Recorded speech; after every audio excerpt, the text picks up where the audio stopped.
Now this week we're devoting the entire show to a couple who I truly believe have what it takes to stand alongside Esther and Jerry Hicks as teachers who have something of incredible value to offer the world. Joan Walker is a gifted channel for the Archangels and Ascended Masters and has used this gift personally for many years. She emerged into the public arena in 2005 as a channel and a spiritual teacher by facilitating teachings and special projects for Master Kuthumi and Archangels Metatron, Michael, Zadkiel and Uriel to guide humanity's shift in consciousness. As a clear channel, she's been instrumental in the development of the I Am Light curriculum and Mastering Alchemy Level 2 and 3 programs. In fact, it was through her relationship with Jim Self that the Level 3 of Mastering Alchemy teaching was developed. Joan was chosen as the vehicle through which the many concepts of Level 3 were channeled. The developmental process began in late 2005 and continues today as more information is provided by the Archangelic and Master Realms. Joan also took part in Jim Self's annual student conferences 3 years in a row, during which she channeled Master Kuthumi and many archangels. It was during the 11-11-11 gathering that a great triad of beings, Yeshua, Lord Maitreya, and Sanat Kumara, made their presence known to the students through Joan and facilitated the return of the Christic matrix to humanity and to Earth. At the specific request of Archangel Metatron and under the guidance of the Archangels and Ascended Masters, Joan and her husband and partner John are now being guided to expand their work to teaching and to sharing timely and important channeled messages for the public. Joan and John Walker, welcome to Conversation at the Cutting Edge. Well, thank you for inviting us. We're delighted to be here. Absolutely. Thank you, Sandie. Well, it's a pleasure to have you, and I truly meant what I said. Having listened to you both for some years now, I do believe that what you have to offer the world stands alongside Esther and Jerry Hicks's teachings.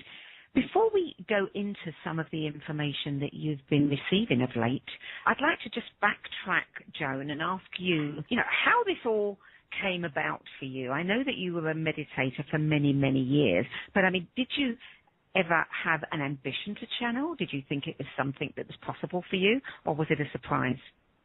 No, I never thought of myself as a channel or thought that my life would take that direction. However, all through my life, I have had this guidance that I would hear inside of myself. And a lot of times I thought it was just me talking to me. As I was expanding my horizons past what my religion was teaching me that wasn't working for me, and I began to get into metaphysics, one day I picked up a book that said Opening to Channel.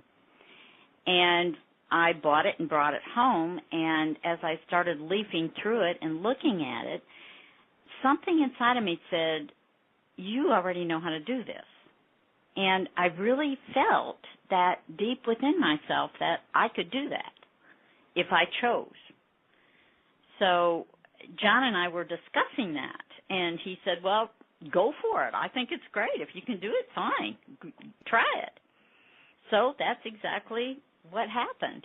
And at first I just channeled my guides, and they were absolutely wonderful in teaching me to move through different events in my life where I would get stuck or I would be real stressed in my job. They would come and they would speak to me and they would say, well, maybe you should look at this.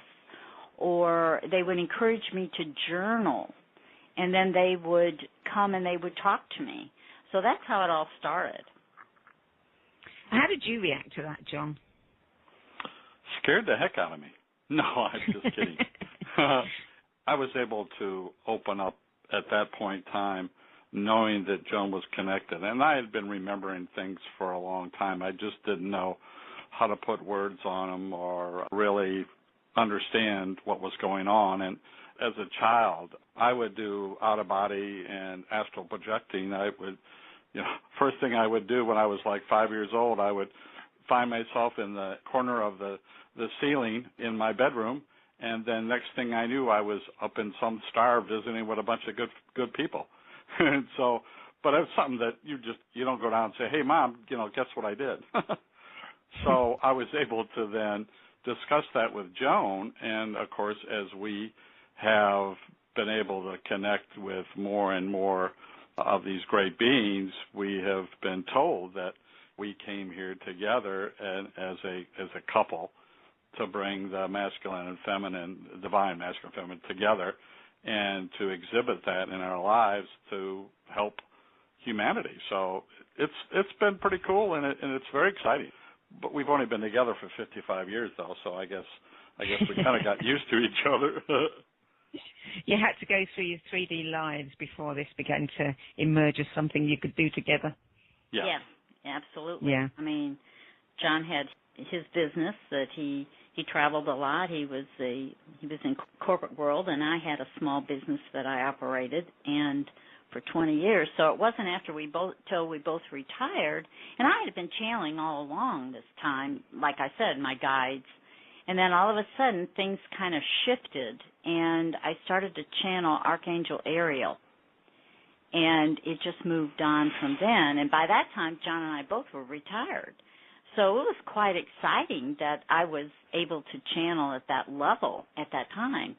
Not only Ariel, but Archangel Metatron. That was a huge thing for me because his energies are so potent. And then, of course, Master Kathumi is such a wonderful, wonderful being. Well, I wanted to ask you about that because many channels tend to partner with just one or a very small group of beings. You seem to be open to everyone because there are so many, as you said, and great beings at that.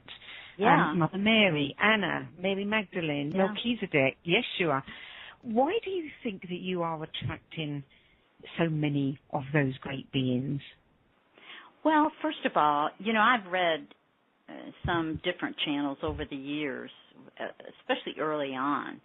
And one in particular that I have a lot of respect for, that's Tom Kenyon. And he is very specific about who he will channel or allows in his space. And I understand what he says, but when I listened to that, I thought, I'm not going to limit myself. As long as it feels energetically okay with me and they don't invade my space, I have a choice whether I will or I won't, and I knew I had that all along, that I would not limit. If I have this gift that I have been told that I have had this in many lifetimes, that I have done this many, many lifetimes, that I would not limit whoever wanted to use my body as the vehicle to bring forth the information that humanity needed at this time. These are such wonderful, potent times to be alive that far be it for me to if they're going to use my body, I benefit from it. I benefit from their energies. I benefit for what they are saying, what they're communicating. That helps me too. So why would I limit myself? Is it physically uncomfortable? No. Sometimes it can be a little draining. If I channel like 2 or 3 times in a day for longer periods of time, say an hour or more, it does make me tired. My body, because I have to hold such a focus and stay off out of my body for those lengths of time, that it does make me feel like I've done a lot of work that day and I have to rest. That's the only thing, but it's not uncomfortable. In fact, it's the opposite. It's very uplifting. So if I pace myself, then it's not demanding on my physical body. It's very uplifting, and sometimes it's very energizing, where I feel really full of energy. John, you say that one of your roles is to hold the space for Joan, and I don't quite know what that means. Can you tell us? Yes and no. I can tell you how I feel, and we went to a conference out in Boulder, Colorado about a month ago. It was so new. It was out of our home, of course, and in a space and with people that we really had very little knowledge. And we found that if I was able to hold the space, hold the personal energy, that I could then move to her and back and forth, it was like let's say like an insurance policy, I guess. She knows that I'm there. There's that safety valve. There's a person of like being and energy that will always be in support of her, which helps her to relax. We don't need that in the house here because we have basically taken care of the energy so well and clear it on a regular basis that there's no need for that. But when we go out of the house, then it does help tremendously if I can be there side by side to be able to bring the energy in and reassure the beings and Joan that everything will be okay. When Joan is channeling, you've said you do your own form of channeling. Are you aware, even as she's getting the information, before she's even voicing it, of what's going on? Yes, it's very easy for me to do that because I've heard the messages. I know what they're talking about, and in most instances feel like that's why I'm here. I mean, the part of my previous professional life was as one of actually, when I retired, I was a national sales manager, and in that position, I was able to learn an awful lot about all the training methods that were out there so that the communication could be as pure as possible between two individuals.